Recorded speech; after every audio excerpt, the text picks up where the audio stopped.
October 3 இன்னைக்கு நம்ம என்ன டாபிக் பார்க்க போகிறோன்னா, அன்னை மரியாள் தான் புதிய உடன்படிக்கை பேலுன்னு நம்ம பார்க்க போகிறோம்.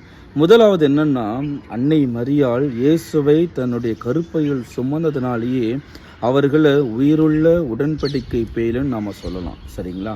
இன்றைக்கி நான் உங்களுக்கு 5 ரெஃபரன்ஸ் தரப்போகிறேன். முதலாவது என்னென்னு பார்க்கும் பொழுது, விடுதலை பயண புத்தகத்தில் உடன்படிக்கை பேழைக்குள்ளே ஆண்டவருடைய பிரசன்னம் போகிறதுக்கு முன்னாடி மேகம் சந்திப்பு கூடாரத்தை மூடிட்டுன்று நம்ம வாசிக்கிறோம்.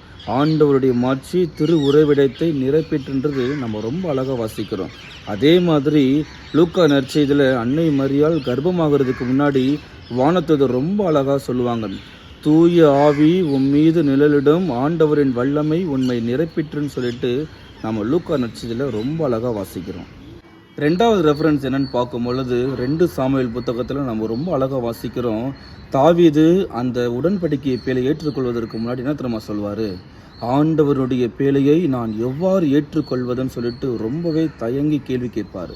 அதே மாதிரி லூக்கா நற்செய்தியில் நம்ம பார்க்குறோம், அன்னை மரியாள் எலிசபெத் அம்மாவை சந்திக்க போகும் பொழுது எலிசபெத் ரொம்ப அழகாக சொல்லுவாங்க, ஆண்டவரின் தாய் என்னிடம் வருவதற்கு நான் யாருன்னு சொல்லிட்டு அவங்களும் தயங்குறத நம்ம பார்க்குறோம்.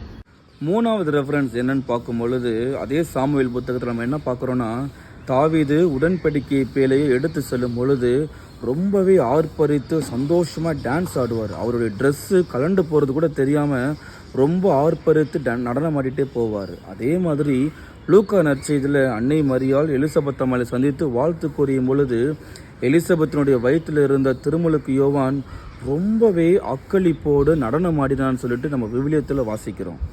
நாலாவது ரெஃபரன்ஸ் என்னன்னு பார்க்கும் பொழுது உடன்படிக்கை பேழை தாவீதினுடைய வீட்டில் 3 மாதங்கள் இருந்ததுன்னு நம்ம வாசிக்கிறோம். அதே மாதிரி அன்னை மரியாள் எலிசபெத் அம்மாளுக்கு 3 மாதங்கள் தங்கி பணிவிடை செய்தார்ன்றதை நம்ம விவிலியத்தில் நம்ம ரொம்ப அழகாக வாசிக்கிறோம். 5வது ரெஃபரன்ஸ் என்னன்னு பார்க்கும் பொழுது எபிரேயருக்கு எழுதிய புத்தகத்தில் நம்ம ரொம்ப அழகாக வாசிக்கிறோம். அந்த உடன்படிக்கை பேழைக்குள்ளே என்னென்ன இருந்துச்சுன்னு சொல்லிட்டு அந்த 3 பொருட்கள், ஆரோனுடைய கோல் இருந்துச்சு, மன்னா இருந்துச்சு, 10 கமாண்ட்மெண்ட்ஸ் இருந்துச்சு. இந்த 3ம் சேர்ந்த கலவையாக தான் யார் இருக்கிறான்னு பார்த்தோன்னா நம்மளுடைய இயேசு இருப்பதை நம்ம பார்க்குறோம்.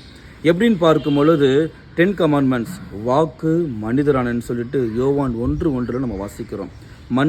மன்னாவை பற்றி பார்க்கும் பொழுது இயேசு நிறைய இடத்த சொல்லியிருக்கிறாரு, நானே வாழ்வு தரும் உணவுன்னு சொல்லிட்டு.